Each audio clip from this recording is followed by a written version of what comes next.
The Swiss Family Robinson was a 1960 film by the Walt Disney Studios that had been adapted from an 1812 novel of the same name by author Johann David Weiss. The story chronicled the journey of the Robinson family, who after being pursued by pirates into a stormy hurricane are shipwrecked onto an uncharted jungle island in the middle of the ocean. With nothing but the various parts, family items, and heirlooms salvaged from the crash, the family constructs a livable treehouse. Through ingenuity and cleverness, they do this by fusing the best bits of their unfortunate island setting along with a handful of their personal modern treasures, including the family organ.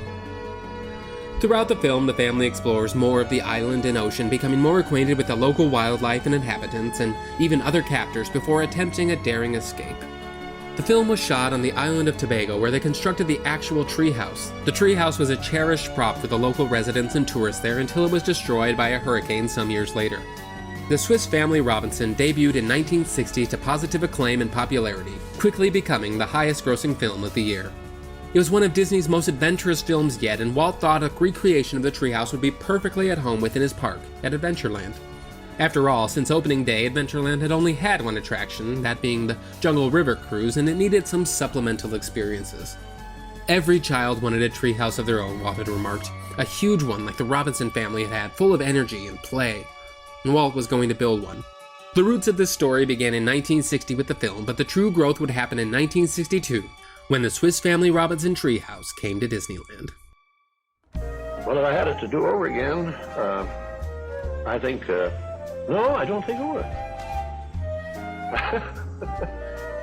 I don't know. I hope I don't have to do it over again.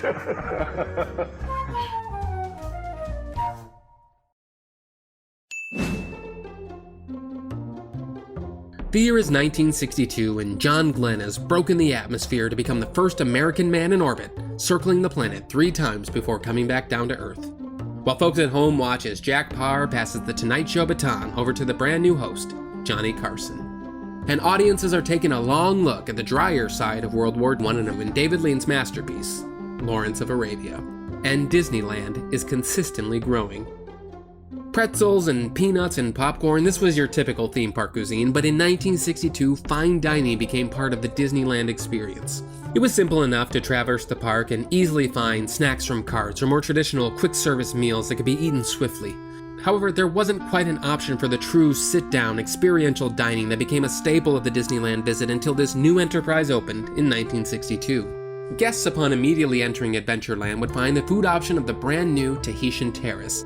The Tahitian Terrace was one of the only sit-down restaurants in the park. Guests were served exotic Polynesian dishes like teriyaki sirloin steak, shrimp tempura, mahi-mahi, and the popular pineapple barbecue ribs. Patrons were seated at open-air tables underneath a towering 3-story tall artificial island tree which cleverly housed a majority of the sound and lighting equipment for the highlight of the whole experience, which would have come with the entertainment of the dinner show, the Polynesian Review, an enjoyable luau of sorts. It featured hula dancing, fire walkers and fire twirlers, and even more island dancing.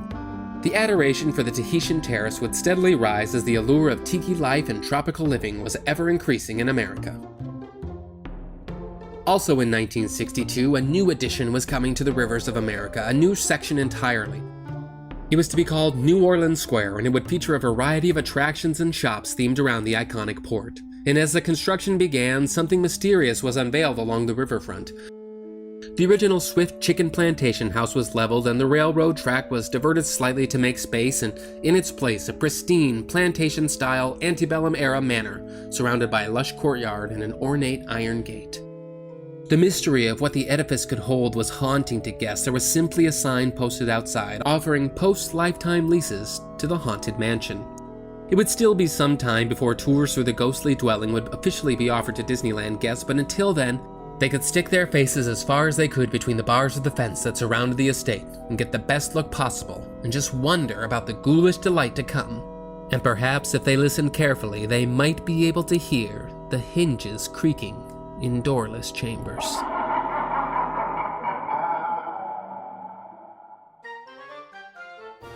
Imagineers weren't quite on board with the treehouse concept at first. They wondered who would want to climb up a tree just to come back down. But Walt was insistent, believing in the idea, and the walk-through treehouse would serve as a massive visual centerpiece for Adventureland, which was in need of more experiences. The tree itself, made mostly of steel and concrete with man-made roots going over 42 feet beneath Adventureland, boasted a 70-foot height and 80-foot width with over 1,000 branches and 300,000 vinyl leaves and flowers. The final cost was just shy of $255,000, and it was designated as the Disneyodendron Semperflorens Grandis, translating to the large, ever-blooming Disney tree. As guests would walk through the attraction, they would be met with familiar scenes and props from the film, a mishmash of salvaged shipwrecked items and natural jungle modification. Most notably the impressive and constantly in motion water system, which through pulleys and bamboo buckets would bring movement and energy to every story of the treehouse. Visitors could tour the bedrooms, the kitchen, the library, and there were special platforms to appreciate the views of not only the Jungle River below, but also the rivers of America and beyond. As they traveled from room to room, they would be hearing the sounds of the now iconic Disneyland melody and treehouse theme song of the Swiss Polka.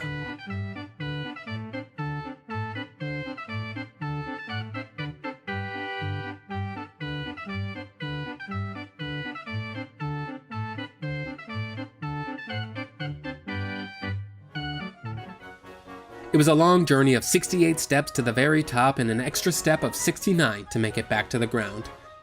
As guests would stand atop the tree, breathless from their trek skyward, they could survey with a decent view a great amount of the Disneyland landscape.